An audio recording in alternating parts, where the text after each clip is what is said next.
నెహెమ్యా గ్రంథం 10వ అధ్యాయం. మేము ఒప్పుకొని చేసిన దానిని బట్టి ఒక స్థిరమైన నిబంధన చేసుకుని వ్రాయించుకొనగా, మా ప్రధానులను, లేవీయులను, యాజకులను దానికి ముద్రలు వేసిరి.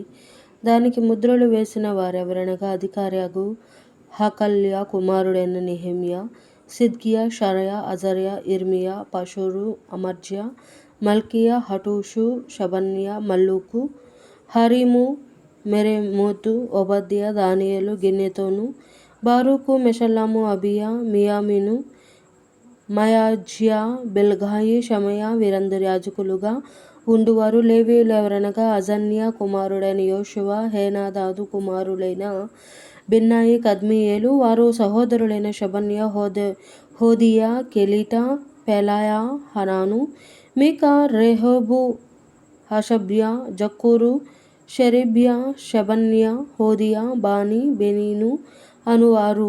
జనులలో ప్రధానులెవరనగా పారోషు, పహత్మోయాబు, ఎలాము, జత్తు, బానీ, బూని, జగ్గూదు, బెబై, అదోనియా, బిగ్వాయి, అదీను, అటేరు, హిజ్కియా, అజూరు, హోదియా, అషుము, జబ్బాయి, హరీము, హనాతోతు, నెబై, మగ్బియాషు, మెషల్లాము, హేజీరు, మెషెజాబెయేలు, సాదోకు, యెదువా, షఫల్టియా, పెలట్యా, హనాను, అనయా, హోషియా, హనన్యా,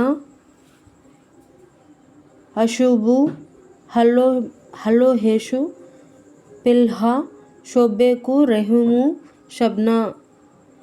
షహబ్నా, మయాషయా, అహియా, హానాను, ఆనాను, మల్లూకు, హరీము, బయానా అనువారు. అయితే జనులలో మిగిలిన వారు అనగా దేవుని ధర్మశాస్త్రమునకు విధేయులగునట్లు దేశపు జనులలో ఉండకుండా తమను తాము వేరుపరుచుకొనిన యాజకులు, లేవీయులు, ద్వారపాలకులు, గాయకులు, నెతనీయులు అందరూ దేవుని దాసుడైన మోషే ద్వారా నియమించబడిన దేవుని ధర్మశాస్త్రమును అనుసరించి నడుచుకొనుచు మన ప్రభువైన యెహోవా నిబంధనలను, కట్టడలను ఆచరించుదుమని శపథము పూని ప్రమాణము చేయుటకు కూడిరి.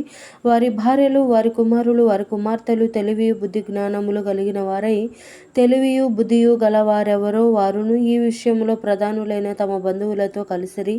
మరియు మేము దేశ జనులకు మా కుమార్తెలను ఇయ్యకయు, వారి కుమార్తెలను మా కుమారులకు పుచ్చుకొనకయు నుందుమనియు, దేశపు జనులు విశ్రాంతి దినమందు అమ్మకపు వస్తువులనే గాని, భోజన పదార్థములనే గాని అమ్ముటకు తెచ్చిన ఎడల విశ్రాంతి దినమున గాని, పరిశుద్ధ దినములలో గాని వాటిని కొనకుందుమనియు, 7వ సంవత్సరమును విడిచిపెట్టి ఆ సంవత్సరములో బాకీదారుల బాకీలు వదిలివేయుదుమనియు నిర్ణయించుకొంటిమి. మరియు మన దేవుని మందిరపు సేవ నిమిత్తము ప్రతి సంవత్సరము తులము వెండిలో 3వ వంతు ఇచ్చెదమని నిబంధన చేసుకొంటిమి.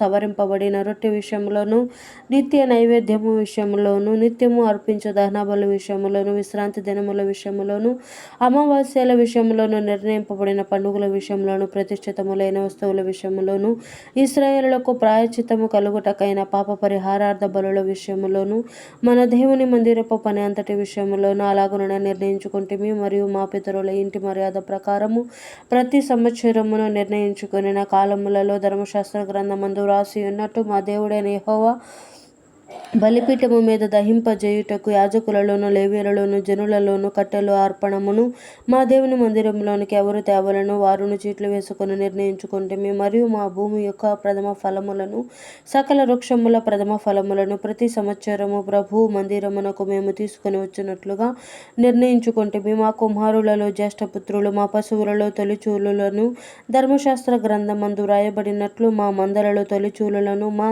దేవుని మందిరములో సేవ చేయు యాజకుల యొద్దకు మేము తీసుకొని వచ్చినట్లుగా నిర్ణయించుకొంటిమి. ఇదియు కాక మా పిండిలో ప్రథమ ఫలము, ప్రతిష్ఠార్పణలు, సకల విధమైన వృక్షముల ఫలములు, ద్రాక్షారసము, నూనె మొదలైన వాటిని మా దేవుని మందిరపు గదులలోనికి యాజకుల యొద్దకు తెచ్చునట్లుగాను, మా భూమి పంటలో 10వ వంతును లేవీయుల యొద్దకు తీసుకుని వచ్చినట్లుగా, ప్రతి పట్టణములోనున్న మా పంటలో 10వ వంతును ఆ లేవీయులకిచ్చునట్లుగాను నిర్ణయించుకొంటిమి. లేవీయులు ఆ 10వ వంతును తీసుకొని రాగా